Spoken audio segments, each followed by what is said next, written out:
Vamos a dejar la cámara recorriendo para ir platicando de algunos edificios, de algunas historias, de algunos elementos arquitectónicos, y vamos a hablar de algunas leyendas que se suscitaron en esos lugares justamente en el centro histórico. Entonces, como ya es costumbre, vamos a viajar rápidamente y vamos a llegar lo que es al cruce de la calle de 5 de febrero con la calle de Uruguay. Ahí vamos a iniciar nuestro recorrido. Posteriormente vamos a llegar a la esquina de la Plaza de la Constitución, donde está el Gran Hotel de la Ciudad de México.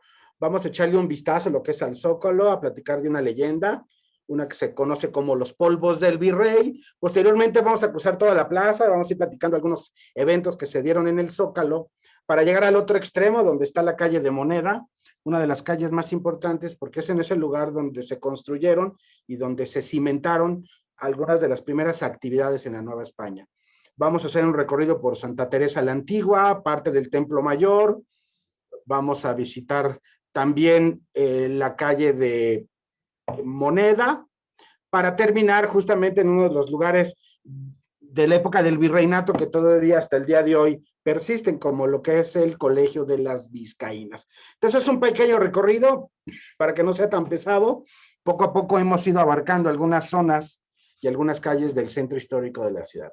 Entonces vamos a bajar ahorita en unos minutitos, en unos segundos más, al cruce de las calles de 5 de febrero y Uruguay. Es interesante saber que en esta zona de la ciudad se empezaron a construir los grandes almacenes, como el puerto de Liverpool, el Palacio de Hierro y el puerto de Veracruz. Estos edificios, que están ubicados sobre todo de norte a sur de la calle de 5 de febrero, la mayoría de ellos obedecen a su fecha de principios del siglo XX. La calle 5 de febrero originalmente, anteriormente tuvo un nombre que se llamó como la antigua calle de Monterilla.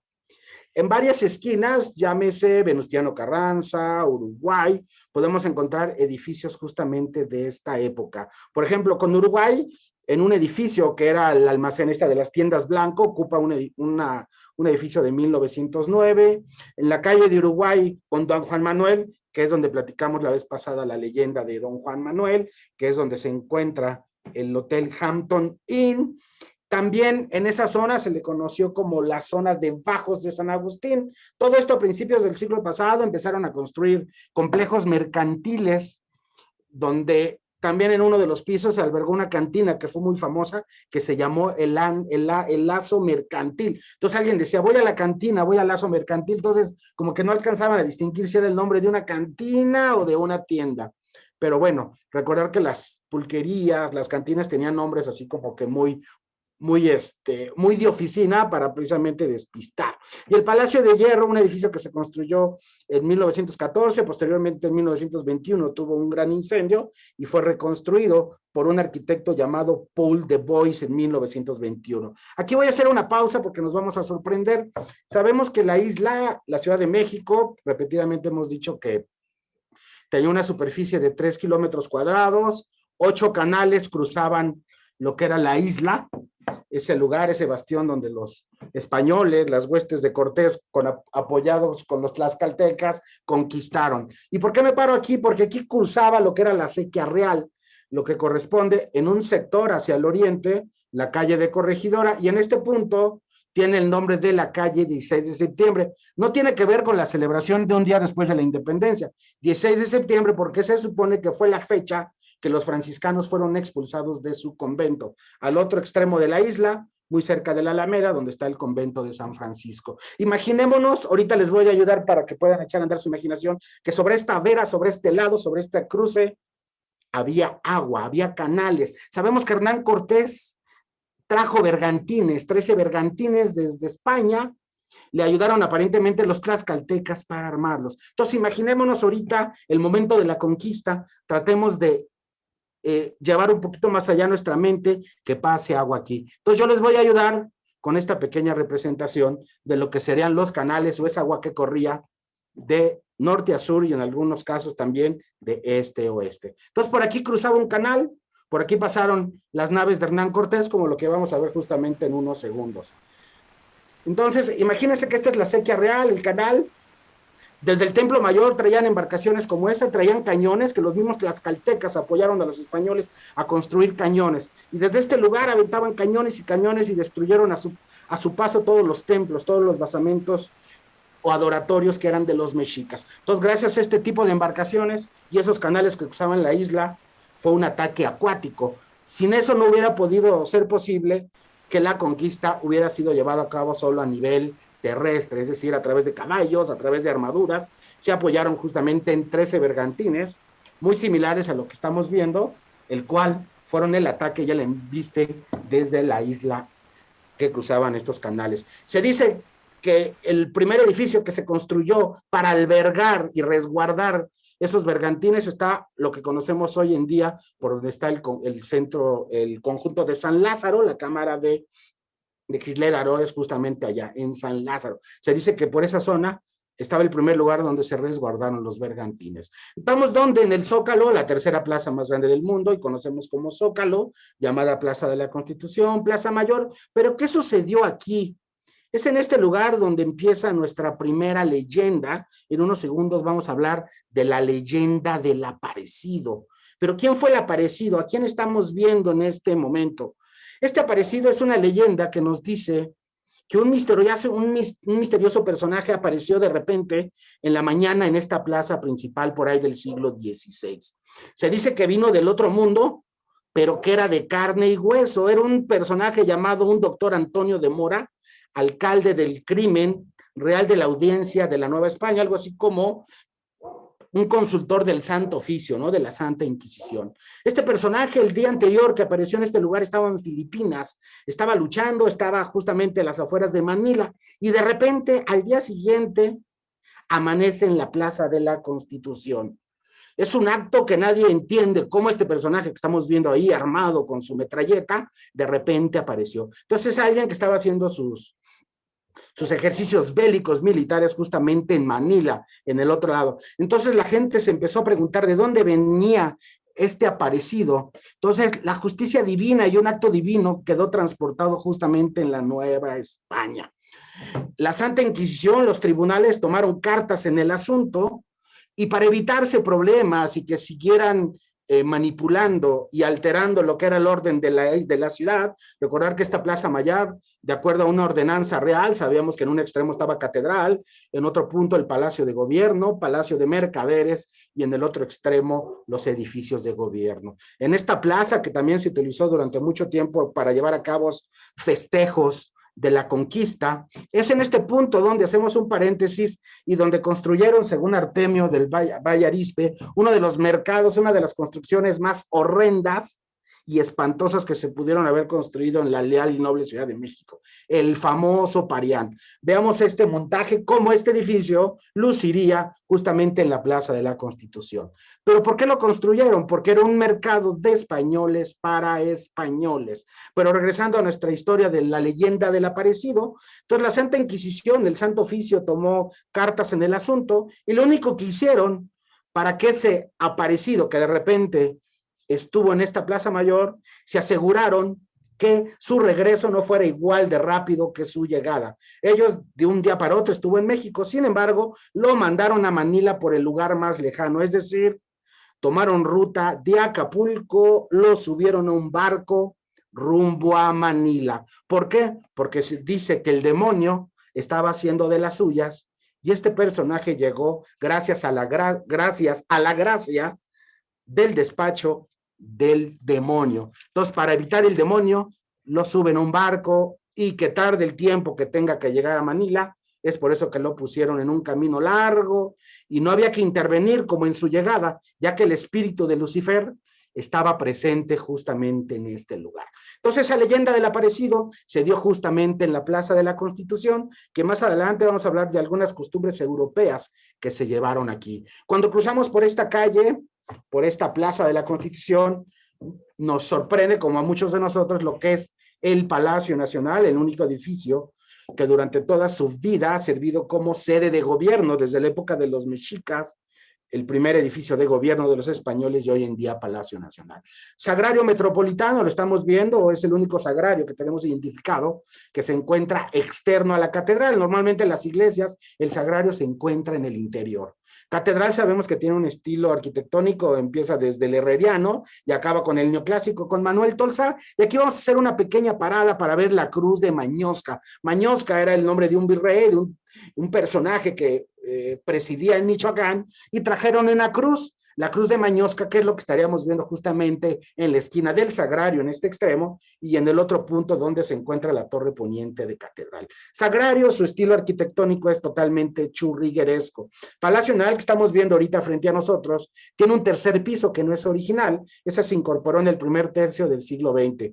Tenemos referencias que Palacio Nacional, de acuerdo a una carencia, un déficit de granos, el pueblo se levantó en armas y lo quemó. Esos acontecimientos surgieron en los primeros 200 años de la colonia. Y esta calle importante, la calle de Moneda, vamos a poner una pausa rápidamente y vamos a ver qué importante es esta vista. Vamos a identificar en el extremo derecho lo que es Palacio Nacional, sabemos que en esa ala estuvo la casa de Benito Juárez. Del lado izquierdo, ese edificio amarillo donde estuvo la cantina más antigua de México, El Nivel. Pero en esa esquina se estableció la primera universidad en México. Posteriormente tenemos el Palacio del Arzobispado. Yo los invito a que cuando vayan al centro histórico, justamente en la calle de Moneda, vean cómo a la mitad de la calle se ve una elevación. ¿Por qué tenemos esa elevación? Sabemos que el conjunto de 80 edificios del Templo Mayor se encuentra debajo de la ciudad. Bajo esa traza, bajo esa línea, se encontraría el templo de Tezcaltipoca. ¿Quién es Tezcaltipoca? Pues el hermano, el espejo humeante de Quetzalcóatl. Es por ello que podemos ver elevaciones. Cuando ven elevaciones en el centro histórico, quiere decir que hay un edificio que está ejerciendo presión y de acuerdo a la actividad sísmica quiere salir. Cuando vemos hundimiento, significa que es el proceso natural del subsuelo, mismo que está tratando de jalar a un nivel inferior lo que es a la Noble y Ciudad de México, que como bien sabemos, la mayoría de los edificios que estamos viendo ahorita obedecen a principios del siglo XVIII. Tenemos 200 años de arquitectura perdida. Esta zona se le conoce como la Plaza Seminario.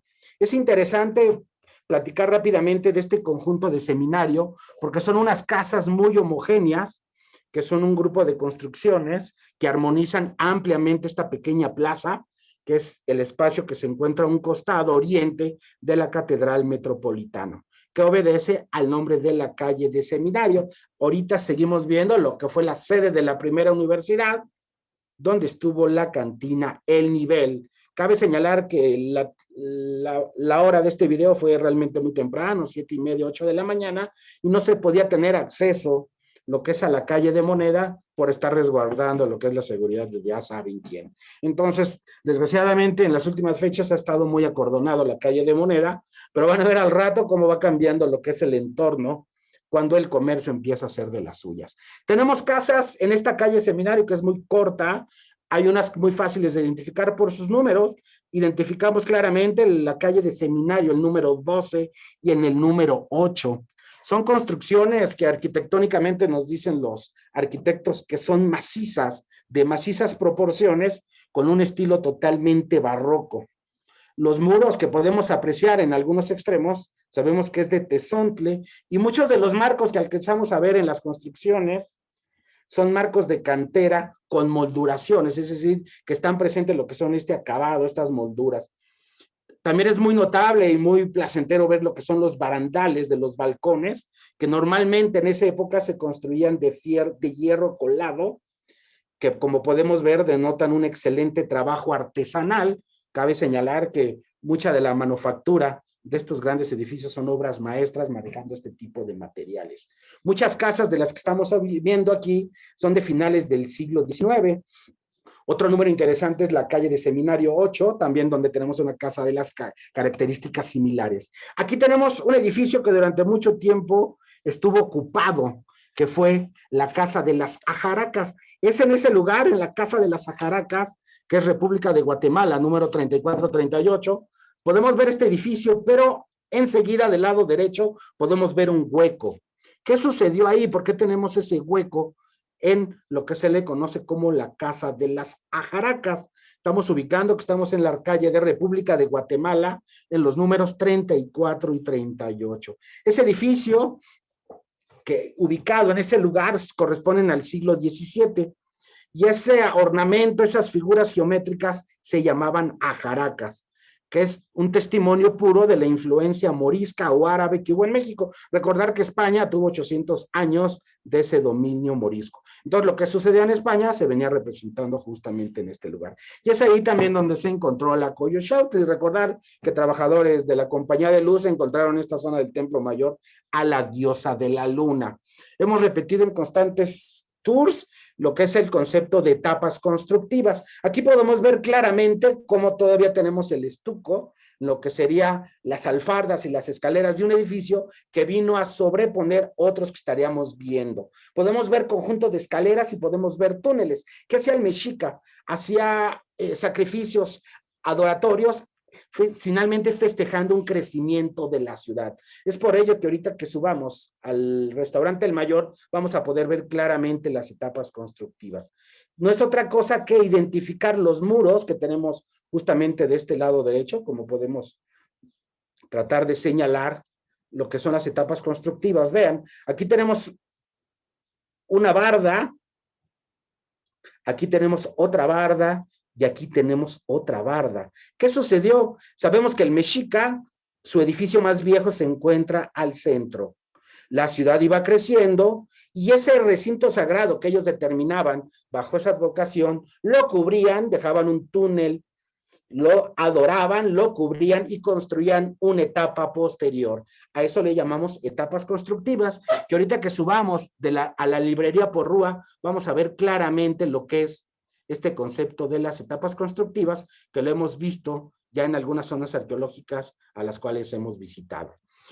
Del lado derecho de este templo mayor dedicado a Huitzilopochtli y del lado izquierdo a Tlaloc. ¿Pero por qué la importancia de la guerra y el agua?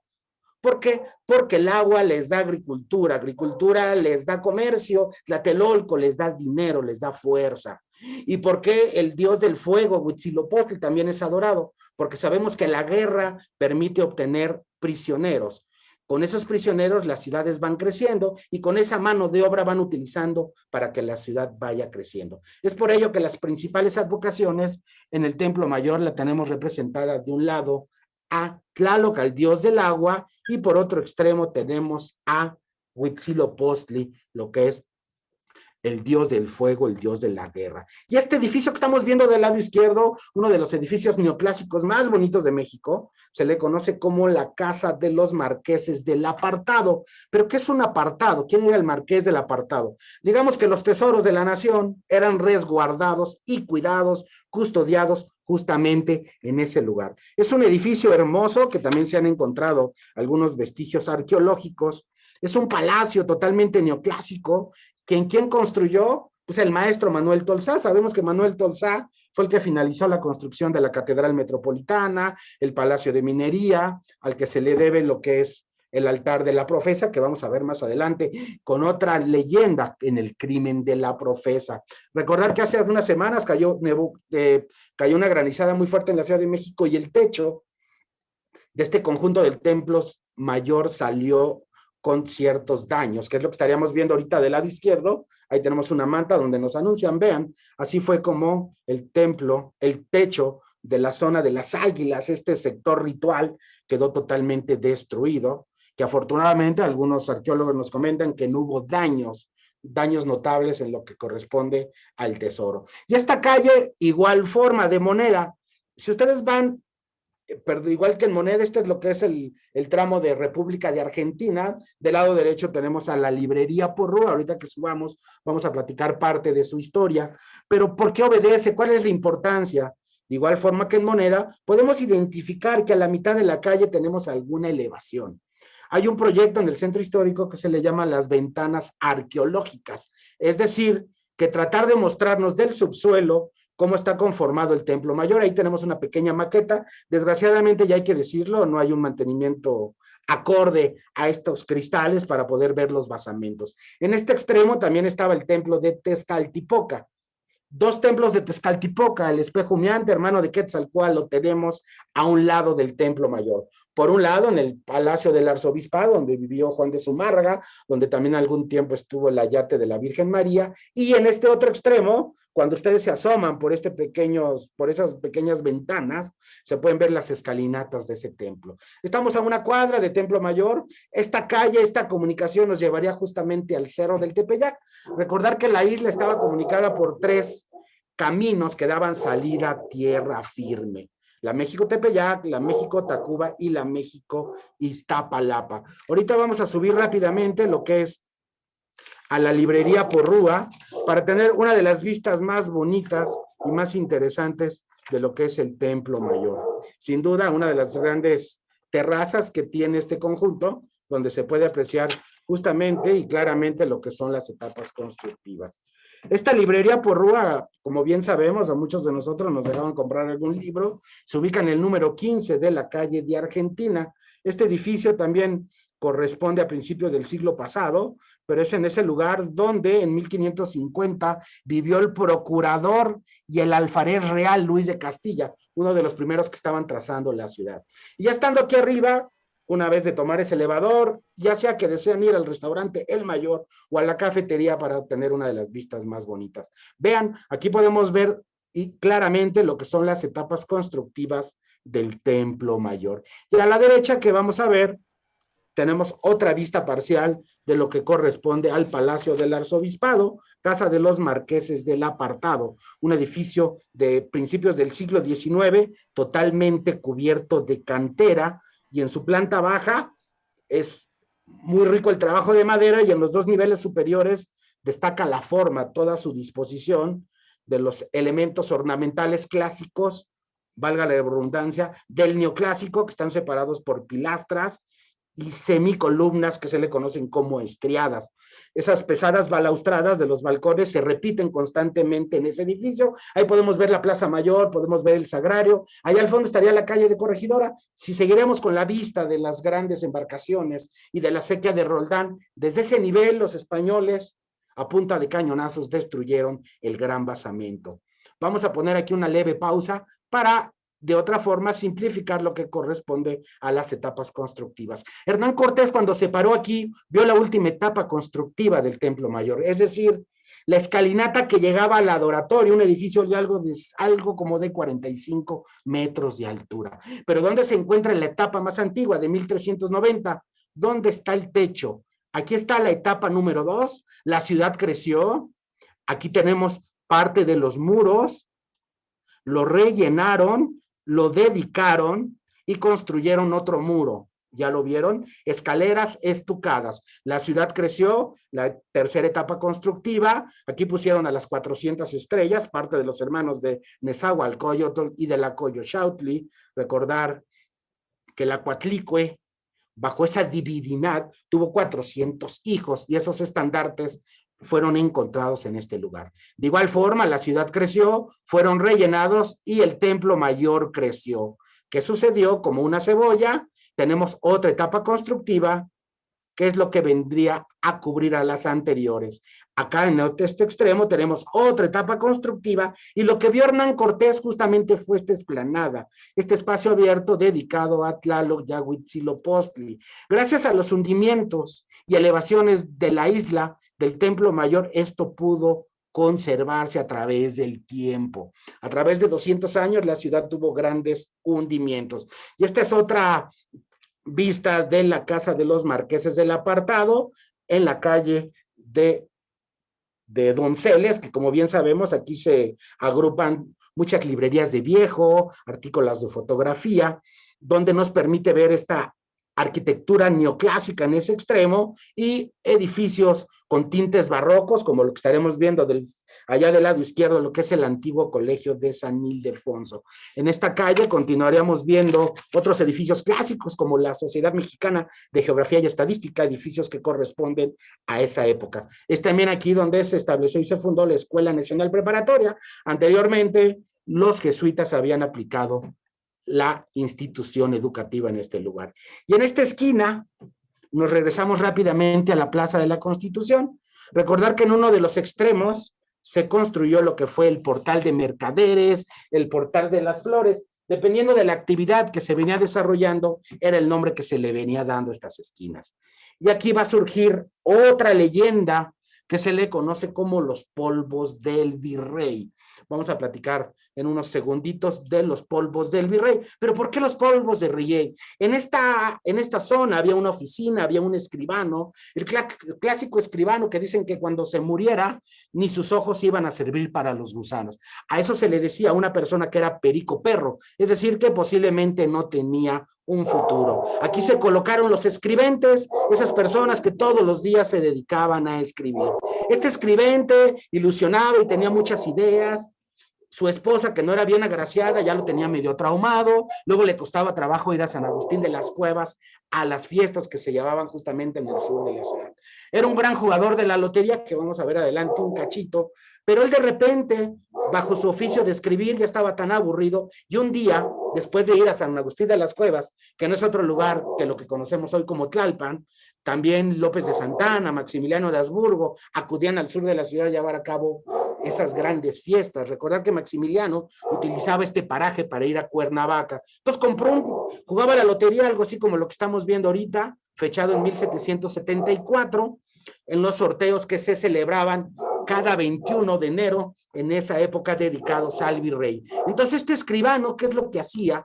Un día se inspiró y empezó a escribir, y le gustó tanto que lo que escribió, que él sabía que todos los días en la esquina de Madero, que es donde nos vamos a colocar ahorita, donde en algún tiempo estuvo el Café del Cazador y el salón de baile Peter Gay, ahí llegaba el virrey. Entonces, sin conocer al virrey, esta persona que tenía una autoestima demasiado bajo, de repente se empoderó, y a ese nivel y a esa esquina llegaba el virrey. Entonces un día llegó el virrey y traía dinero, traía oro y se lo daba, le daba polvos, y al día siguiente se volvía a colocar en ese lugar y le volvía a dotar de recursos. Entonces esta persona se empezó a hacer tan famoso, que todos los días estaba apoderado, la gente lo visitaba para que le ayudara a escribir, porque sabían que eso le había traído suerte. Entonces dice que de ese hecho que el rey lo visitaba y le daba polvos, le daba esos metales preciosos del oro, se le llamó y se originó la leyenda de los polvos del virrey. Y eso se dio justamente en la esquina de la calle de Madero, y donde se ubicó en algún tiempo el Café El Cazador y el Salón Peter Gay. Aquí recordar que el centro histórico es caminar, estamos tomando otra vez el centro histórico, para ahora sí recordar que hace un momento no tuvimos suerte para entrar a la calle de Moneda, y nos vamos a ir a uno de los parajes, una de las cúpulas más bonitas que hay en México, Santa Teresa la Antigua. Estamos viendo de frente Catedral Metropolitana, sabemos que su construcción inició en 1573 y acabó en 1813. 240 años tardó en construirse la Catedral Metropolitana. También sabemos que algunos sucesos se llevaron a cabo en Palacio Nacional, como la Decena Trágica, cuando sorprendieron y fusilaron posteriormente lo que fue a Pino Suárez y a Madero. También en ese Palacio Nacional ha habido motines, ha habido incendios. En un inicio también la cárcel estuvo ahí, el salón de oficios. Es como en los pueblos, que en el Palacio Municipal se llevan a cabo lo que son trámites administrativos. Este primer edificio sirvió para eso, que estuvieron las casas y el Palacio de Moctezuma. Hay confusión entre el palacio y la casa. Aquí estuvo el Palacio de Moctezuma, y en el otro extremo, donde se encuentra el Monte de Piedad, ahí estuvo las casas de Axayácatl, es decir, las casas de Moctezuma. Entonces hay que diferenciar el palacio, que estuvo donde está Palacio Nacional, y las casas en el otro extremo, donde se encuentra donde se encuentra la torre poniente de Catedral. Ahora sí ya nos abrieron el centro, la calle de Moneda, y vamos a ingresar para ver del lado izquierdo la primera universidad. Algunos dicen que fue la primera universidad de América, pero también señalan algunas fuentes que la primera universidad estuvo en Perú, en la ciudad de Lima. Pero bueno, si no la primera, sí una de las primeras del continente americano. Y en este edificio del lado izquierdo, que hoy en día es sede del Museo de la Secretaría de Hacienda y Crédito Público, en uno de sus grandes salones, a un lado del patio central, gracias al terremoto del 85 y de una restauración de este edificio, se encontró el basamento de Tezcatlipoca. El espejo humeante no es otra cosa más que el hermano de Quetzalcóatl. También cuando se le apareció a Juan Diego la Virgen María, ese ayate, durante mucho tiempo estuvo en este lugar, porque aquí fue la casa del arzobispado, es decir, donde el primer arzobispo, Fray Juan de Zumárraga, vivió. Aquí hemos determinado poner y hacerle honor a Tezcatlipoca y no a Juan de Zumárraga. Cruzando y siguiendo en este extremo de la calle de Moneda, del lado derecho tenemos Palacio Nacional, posteriormente tendríamos el Museo de las Culturas, donde estuvo la Casa de Négrida, donde hasta allá continuaban las casas y el Palacio de Moctezuma. Es en ese lugar, en esa pared naranja, donde se estableció y se construyó la primera imprenta en México. Hoy en día ese edificio está administrado y custodiado por la Universidad Autónoma Metropolitana, es decir, la UAM. Ahí también se le llamó como la Casa de las Campanas porque las primeras campanas que se fundieron para la catedral fueron en ese lugar. Y uno de los lugares más interesantes que podemos ver justamente en este convento donde estuvo por mucho tiempo Sor Juana Inés de la Cruz. Aquí las Carmelitas Descalzas fundaron un convento. Este extremo, que es lo único que nos resguarda, y continúa con el Palacio de la Autonomía. Ahorita vamos a entrar, en algunas ocasiones me han preguntado qué sucedió con los más de 40 templos religiosos. Este es un caso muy claro de cómo los recintos católicos se han ido adaptando a nuevos usos y costumbres. Hoy en día conserva el nombre de Santa Teresa la Antigua, sin embargo, obedece a un museo de arte experimental, es decir, donde el arte urbano, donde el arte moderno se hace presente justamente en este lugar. Entonces vamos a ingresar, vamos a hacer un pequeño recorrido por los vestigios, por la capilla, una de las más bonitas que tiene México, una cúpula que tiene pinturas de Javier Correa, ahorita que ingresemos, y a propósito vamos a dejar el audio para que puedan escuchar y sentir cuáles son las propuestas artísticas que hoy en día se está exhibiendo en este lugar de una ambientación de la naturaleza. Ahorita vamos a ingresar al templo de Santa Teresa la Antigua. La capilla que vamos a visitar en unos momentos es la capilla del Cristo de Santa Teresa, que obedece a la época de 1845 aproximadamente, donde hay frescos de Javier Correa. Justamente en su bóveda vamos a ver parte de la iconografía. Y esta capilla se le llamó la Capilla de las Ánimas. Algo bien interesante que sucedió, y eso lo pueden distinguir en algunos conventos que visiten. Durante mucho tiempo, a la aplicación de leyes de reforma, muchos de estos muros fueron cubiertos con cal para tratar de ocultar todo ese lenguaje religioso, sobre todo muy partícipe de los agustinos. Gracias a que en algunas secciones se les puso cal, al momento de recuperar estos inmuebles, la cal lo que hizo fue recuperar y recubrir y poder conservar algunos elementos decorativos. Me voy a callar para que vean cómo este museo va cobrando sentido en un arte experimental. Esta era la nave principal de la iglesia, pero lo que lo hace rico es la capilla al cual vamos a ingresar ahorita en unos segundos más. Es una de las capillas mejor logradas, es bella. Para mí es la capilla más bonita que hay en el centro histórico. Podemos ver sus columnas totalmente amplias, lo que son sus pechinas con los evangelistas. Entonces, la propuesta de este conjunto religioso adaptado a un museo es sentarse en esas bancas, relajarse y escuchar sonidos ambientales de la naturaleza. Vamos a escucharlos en lo que visitamos lo que es la capilla. Y observen en la parte alta toda la iconografía. Tuvo un trabajo muy serio de restauración que le llevó los últimos años en este lugar de Santa Teresa la Antigua.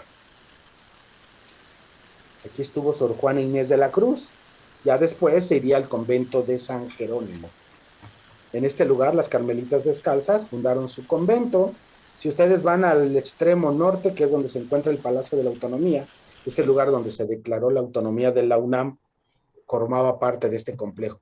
Vean todo ese ámbito celeste perfectamente logrado. Podemos ver en las pechinas todo el arte iconográfico. Esa bóveda es una de las mejores logradas de México. Vale la pena echarle un ojito simplemente con entrar lo que es a esta capilla, porque desde la gran nave pudimos acceder a ella por una puerta lateral, ¿no? Algunos románticamente lo decimos que es espectacular realmente. Está fabricado especialmente para albergar lo que había un crucifijo que se le determinó durante mucho tiempo que fue milagroso. Esas columnas, en total son 8 columnas colosales que sustentan y sostienen esta cúpula que estamos viendo, que fue construido por uno de los arquitectos más afamados de mediados del 19, Lorenzo de la Hidalga, que sustituyó a la original. ¿Por qué? Porque un gran terremoto vino a cambiar el aspecto de este gran lugar. La bóveda inferior con la que estamos viendo, coronado por casetones, fue terminada por Juan Cordero en 1857. Entonces, cuando ustedes entran, quedan envueltos en un ambiente muy placentero, con ese arte urbano, con ese arte moderno, donde podemos ver claramente cómo se combinan los colores dorados con el azul y el blanco. Esto en general y con la entrada del sol nos da una armonía con la luz suave que ingresan por los emplomados que tenemos en los 4 extremos de Santa Teresa la Antigua. Muy cerca de aquí se encuentra lo que fue la Casa de las Campanas, que fue por la que ingresamos. Esa lo ubican en esa calle que es Licenciado de Verdad número 10. Salimos rápidamente de Santa Teresa la Antigua y retomamos nuestro camino para ver lo que es la Catedral Metropolitana, diversos sucesos. Hay muchas leyendas en torno de que hay gente que ha subido al campanario y se avientan. Regina Coeli, también el Cristo del Veneno, lo tenemos allá adentro. Pero ¿qué sucedió en esta Plaza de la Constitución? Al principio, cuando se fundó la ciudad de ese México Tenochtitlan, después de caer bajo el dominio de los españoles, es en este lugar que querían recrear las costumbres europeas. Y ellos trataban de trazar un bosque artificial, había corridas de toros, había festividades medievales, y se dice que también en el Zócalo hubo un gran festín, un gran banquete que se ofreció cuando se fundó la Ciudad de México, que fue autorizado por Carlos V. Se dice que 500 comensales se colocaron en la Plaza de la Constitución. Y en esta esquina, de 1835 aproximadamente, hubo una de las cafeterías más importantes de México, la Cafetería del Cazador, que ustedes cuando van a ver una placa, Café El Cazador de 1835. Ahorita vamos a mostrar una foto antigua de cómo se veía el Café del Cazador en esa esquina. Todos ubicamos ese cuadrante de la calle de Madero y vean, vamos a comparar, vean, este sería la calle de Madero.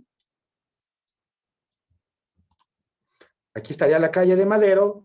Vean que esta diferencia. En 1940 hubo un proyecto de tratar de homologar la altura de los edificios. Si ustedes pueden ver, vean a principios del siglo XX, de cuántos niveles tenemos el extremo poniente del Zócalo, de 3 niveles.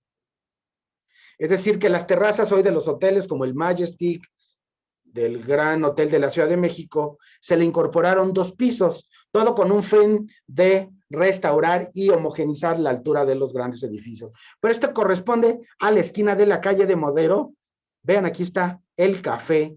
Esta era la esquina del café. Vean, aquí tenemos los carruajes, uno de los cafés más importantes de la Nueva España, ya del México independiente, hacer la aclaración, lo que es el Café del Cazador. Posteriormente, ya en pleno siglo XX, se cambió el giro y llegó otro de los negocios más importantes, ahorita lo vamos a ver, lo que es el salón de baile Peter Gay. Entonces, esta foto es muy interesante porque podemos ver cómo este extremo poniente ha ido cambiando a través del tiempo. Vamos a entrar de nueva cuenta por la calle de Madero para podernos incorporar en este lugar. Entonces aquí vamos a echar un brinco del finales del 18 a principios del 20. Y en esta esquina estuvo el Salón Peter Gay de principios del siglo XX. Ahorita vamos a ver cómo cambió el giro, cómo cambió el panorama de lo que corresponde a esa esquina. Ya vieron, ya no está el café, ahora está el Salón Baile Peter Gay. Seguimos en la calle de Madero, que es la que nos va a llevar a otra de las leyendas, lo que es el crimen de la Profesa. Pero vean cómo se ve lo que era en la intersección de la calle de Madero. En esa época se llamaba la calle de Plateros. Recordar que el gremio de estos grandes artistas, para tenerlos agrupados, se determinó que estuvieran en esta calle. Es por ello que esta zona se le conoce como Plateros. Más hacia adelante, hacia la Torre Latinoamericana, se le conocía como la calle de San Francisco, por la construcción y la fundación del convento de San Francisco. Entonces vamos a caminar rápidamente hacia la calle de Isabel la Católica para llegar a la Profesa, y ahí vamos a dar paso a nuestra tercera leyenda, que se le conoce como el crimen de la Profesa. Esa Profesa donde se profesaban los votos hacia el Papa. Ahorita que se abre la puerta, vamos a dar inicio a esta gran leyenda. Es una leyenda de un asesinato. Se dice que el sacerdote que ocupaba este lugar de repente amaneció muerto un 7 de marzo. Pero ¿por qué sucedió aquí? ¿A quién mataron? ¿De qué se trataba? Era una persona llamada Nicolás Segura. Era un orador, un literato, un teólogo, que era el prepósito de la casa de la Profesa. En 1743 tenía el cargo de prepósito de la Profesa, era el encargado. Era Profesa porque aquí se profesaba otro voto, que era una obediencia al Papa. Aquí estamos ubicándonos en el año de 1743. Se dice que el evento fue tan escandaloso en la ciudad que la gente se acomodó y se arrojó en este lugar donde dijeron fue brutalmente asesinado en su propio lecho y aposento, y según las verídicas versiones dijeron que murió a palos, a heridas y sofocado. Ese escándalo fue general y inundó en un gran sentimiento, como era muy natural de esperarse en esa época en la Nueva España. El crimen había sido perpetrado por ahí de la noche del 7 de marzo de 1743. Pero ¿qué pasó? La gente empezó a especular. Tenía un portero, alguien que lo ayudaba, que se apellidaba Ramos. 5 días después, Juan Ramos, en el mismo lugar, también amanece muerto. Entonces ya la gente empezó a sospechar por qué el padre y por qué Juan Ramos, su fiel portero, amanecieron muertos. Entonces aquí aparece un tercer personaje llamado José Villaseñor, que se dice que fue el coactor temporal de la Compañía de Jesús, quien llevó a cabo lo que fue este homicidio. Se dice que entre los dos, es decir, entre Ramos y Villaseñor, hablaban mal a espaldas de nuestro profeso. Entonces dice que entre ellos dos mataron al encargado de la Profesa. Entonces simplemente se llevó aquí un ajuste en el mismo lugar donde murieron las dos personas. La gente empezó a especular y luego este personaje llamado Villaseñor fue procesado y se dice que fue enviado a Roma. No había muchos elementos para comprobar, pero algo así se le encontró en su ropa, en algunos elementos que utilizaba se le encontró sangre, aparentemente esa sangre que salpicó el día del asesinato. Entonces, aquí lo que tenemos duda es por qué, si estaban en complicidad Ramos y Villaseñor, también Ramos murió. Entonces, aquí no tenemos muy claro el suceso. Es una de las leyendas que, a pesar de ello, ha sido muy estudiada por algunos clérigos, algunos religiosos del antiguo Colegio de Jesús. Sin embargo, sigue siendo un misterio. También señalar que en este extremo de la Profesa, otra de las leyendas religiosas que no a muchos les gusta, que la Virgen de la Dolorosa, algunos insisten que la imagen de la Dolorosa corresponde al rostro de la Güera Rodríguez. Sabemos que muy cerca de aquí, la Güera Rodríguez, en la calle de Bolívar, se veía con Alexander von Humboldt, con Simón Bolívar y inclusive con Agustín de Iturbide. Entonces era una dama muy influenciada en esta zona y algunos señalan que la Dolorosa es el rostro de la Güera Rodríguez, pero es una leyenda que acompaña a la historia del portero Juan Ramos, que llevaba una estrecha amistad y era muy familiar su trato con el padre Segura. Entonces aquí lo que llama la atención es cómo Ramos, siendo cómplice de Villaseñor, él también terminó siendo asesinado en el crimen de la Profesa. Estos 3 eventos fueron muy escalonados en esas fechas de marzo de 1743. Entonces el Santo Oficio lo fue juzgado y realmente quedó como un caso inconcluso porque aparentemente fue el coactor y el actor intelectual de los grandes homicidios que se llevó a cabo en la Profesa, que se le conoce bajo las palabras de Luis González Obregón, bajo su pluma muy romántica, muy de finales del siglo XIX, Luis González de Obregón nos narra el crimen de la profesa. Entonces, él nos comenta que la resolución fue muy curiosa porque lo sentenciaron y lo condenaron en la pena que le servía de galeote, es decir, por 10 años estuvo en las galeras de su santidad, estuvo en Roma y que estuvo separado y apartado del cuerpo de la sagrada religiosa, en cual era un fiel feligrés ante la profesa. Entonces ya venimos saliendo de este gran templo dedicado a San Felipe Neri, donde los jesuitas fundaron parte de sus casas de la profesa. Recordar que los agustinos estaban en el sur de la isla, los dominicos al norte, los franciscanos al poniente. Entraron en un litigio para que los jesuitas se establecieran ahí. Fueron expulsados los jesuitas porque se dice que con el dinero que se obtenían de los jesuitas se financiaron las batallas, las campañas militares de los norteamericanos. Entonces aquí salimos de nueva cuenta en la calle de Madero para llegar ya casi al final de nuestro recorrido. No hay leyenda, pero sí platicaríamos de uno de los grandes edificios, de una de las 3 instituciones que persisten durante el virreinato.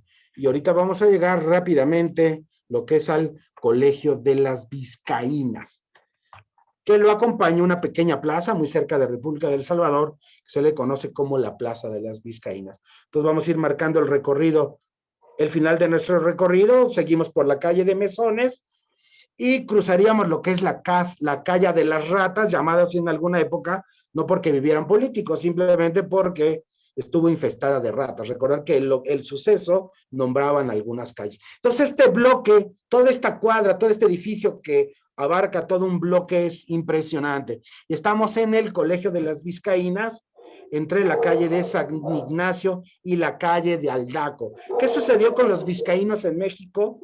Pues resulta que en 1734 se colocó la primera piedra en lo que sería el Colegio de San Ignacio de Loyola, que fue destinado a la educación de españolas, de niñas pobres y viudas, pero sin recursos.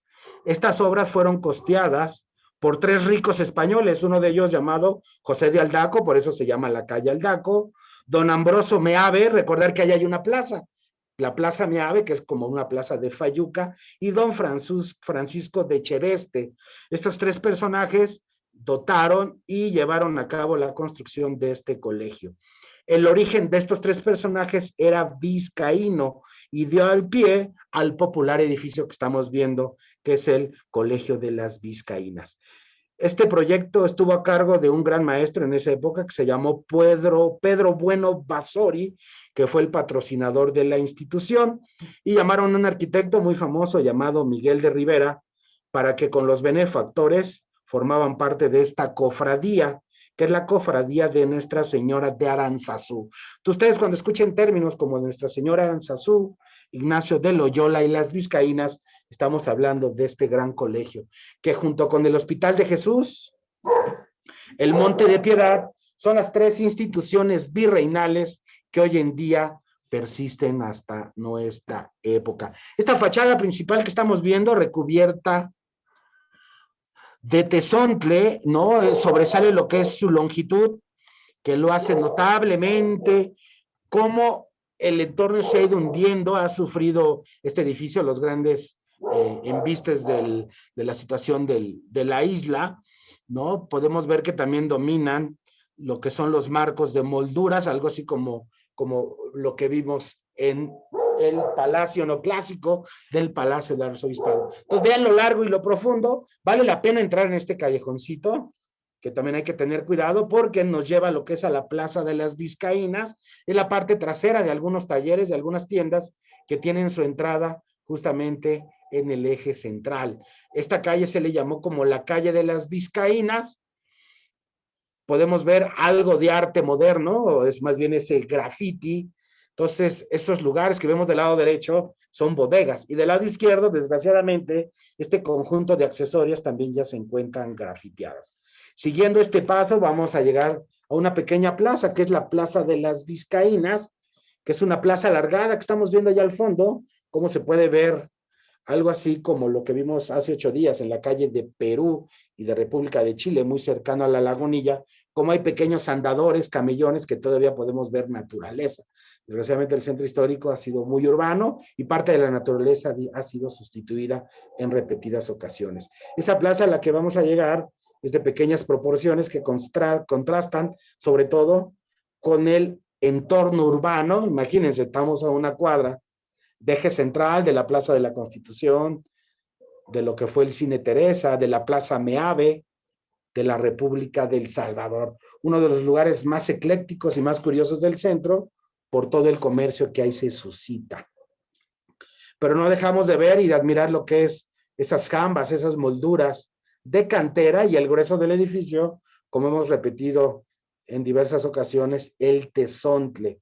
Todo está encuadrado, como podemos ver, por pilastras decoradas con canales o canaladuras quebradas. Llama la atención también cómo están distribuidos todos los nichos, todas las ventanas, ¿no? En cada una de las esquinas, de puerta a puerta, vamos que se van rematando. También en el interior del Colegio de las Vizcaínas tiene unos patios muy clásicos de esa época, donde desgraciadamente ya no se puede ingresar, que corresponden al siglo XVIII. Aquí tenemos en el otro extremo, esta calle se le llama Espalda de las Vizcaínas, y del lado derecho seguimos viendo lo que es la plaza, que estos terrenos señalaban justamente lo que es el suroeste y cómo estaba limitando el Colegio de las Vizcaínas.